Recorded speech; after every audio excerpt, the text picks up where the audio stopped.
దేశంలో బీసీల అభివృద్ధి కోసం బీసీ మంత్రిత్వ శాఖను ఏర్పాటు చేయాలని అంతర్జాతీయ బీసీ దళ్ అధ్యక్షుడు దుండ్ర కుమారస్వామి కేంద్ర ప్రభుత్వాన్ని డిమాండ్ చేశారు.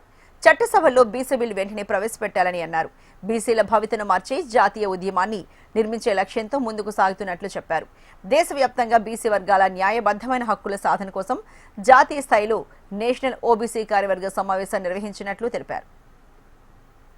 ఈరోజు సోమాజిగూడ ప్రెస్ క్లబ్లో ఈరోజు పత్రికా సమావేశం జరిగింది. ముఖ్యంగా ప్రత్యేక మంత్రిత్వ శాఖ బీసీలకు ఇవ్వాలని ఒక ప్రధాన డిమాండు. అలాగే రెండవది జనాభా దామాష ప్రకారము కులగణన 2027లో కేంద్ర ప్రభుత్వం సెన్సర్ చేస్తానని ప్రకటించింది.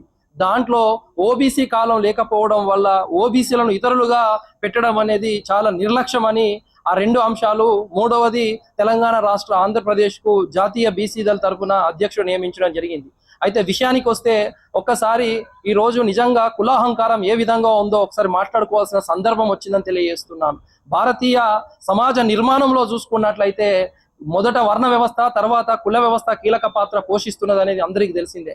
కుల వ్యవస్థ వల్లనే అసమానతలు పెరిగాయి, సామాజిక న్యాయం బీసీలకు దూరమైంది. సామాజిక న్యాయం దూరం కావడం వల్ల దశాబ్దాలుగా చరిత్ర ఆరంభం నుంచి చరిత్ర పొడవునా బీసీలు హక్కుల కోసం, రిజర్వేషన్ల కోసం, సామాజిక న్యాయం కోసం, సాంఘిక విముక్తి కోసం పోరాటం చేస్తూనే ఉన్నారు.